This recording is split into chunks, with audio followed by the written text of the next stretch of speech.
Good morning, guys. You are catching me here today from day 3 or 4 based in Shanghai. Yesterday we were over in Nanjing, had a couple of meetings, one with a company called Sumec, which, massive company, do a number of different things, over 100 million US turnover every year. They have a couple of different departments. They're into textiles, green energy, all that kind of stuff. But the biggest growth department is actually within education. So the company that's part of the Holden Group that we went to see yesterday, they only actually started that department 7 years ago, and it's the one with the biggest growth. They've gone from 0 to, I think it's about 40 million RMB last year, and they project to do at least double that again this year. For all you guys trying to get into China and you want to look at the real growth industries, education, healthcare and retirement are really up there. The Chinese people as a culture are awesome at making money, they're awesome at saving money, and they're awesome at actually investing. And for them, the most important thing is their future. So especially when there was in the one-child policy, you get to a situation where you'd have 6 family members, 2 parents, 4 grandparents, that all of their time, energy and money went into one child. So that's why the education industry over here is absolutely crazy, and why you're seeing lots of really good branded, high quality UK schools coming over and setting up franchises and international schools and the like.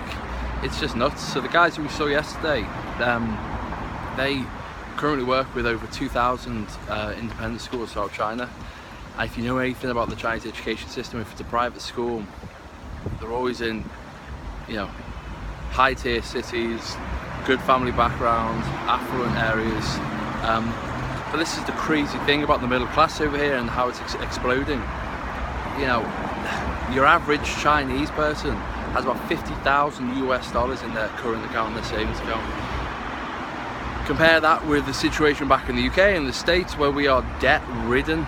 It's a big cash country, so their kind of future planning, and as I say, investing in their child's education is it's a big industry, and it's a big opportunity for those of us who really want to make a dent and really want to try and raise the international profile, especially the UK over here. So we're in the initial stages, setting up a partnership with them to basically support these schools throughout China and setting them up with UK counterparts.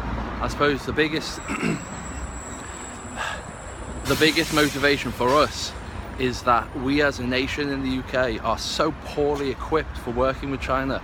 The amount of people who can speak Chinese, or even the amount of people who understand the country and its culture, there isn't enough of us. And when you compare it to what even the US is doing, they've got the Million Strong program. It's all about getting 1 million really good Mandarin speakers churned out of the country within the next couple of years. Another one of our partners, actually, again multinational, got based all over the States, met with the CEO in Shanghai a couple of nights ago for dinner. They've just won the kind of contract or the tender to be the curriculum providers for the Million Strong.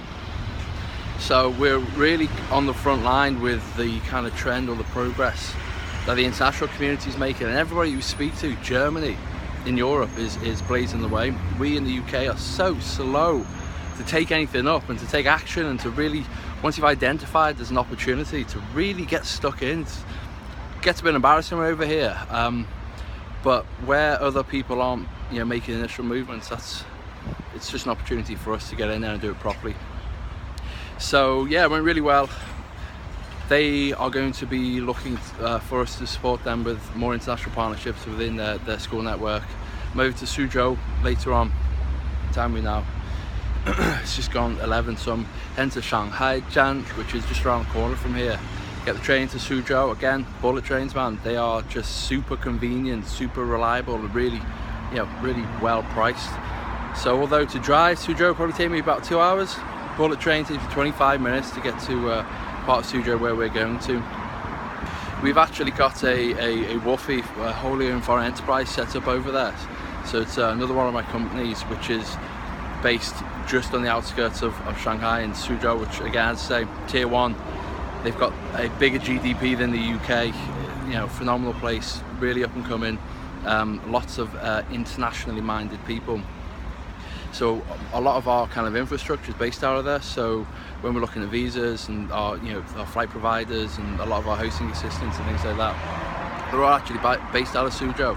So when we have groups and delegations over here, a lot of the kind of back office work and a lot of the hosting actually all comes from Suzhou. So whether you fly into Shanghai or fly into whatever city, that's generally where we work from.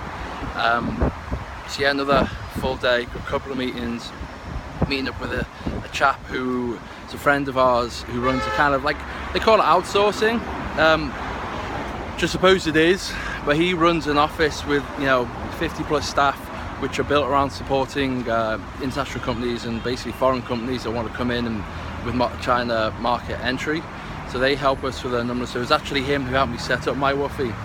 So again, for you guys who are in the business space, who are looking to get into China and look at what legal structures to use, there are a couple of people in the UK can help you, but the price, the time implications and the hassle is just ridiculous. We were quoted over £10,000 to set this thing up. It's going to take 6 to 9 months.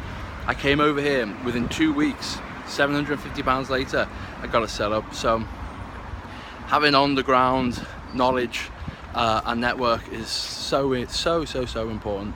So I'm going to meet up with him this evening to chat about how, obviously with AC UK and all the education programs that we're running, but also I'm starting to do quite a bit of work with businesses that want to get into China. And I'm just researching now what he can do for some of my other clients. So I'm going to try and get some more photos and videos today, see if I can do a bit more of a structured shoot to give you guys a better insight on how this is working. We've actually got a delegation arriving tomorrow night, so after that might get a bit hectic. So I'll keep you up to date. Hope everyone's well. This is me from Shanghai, signing out.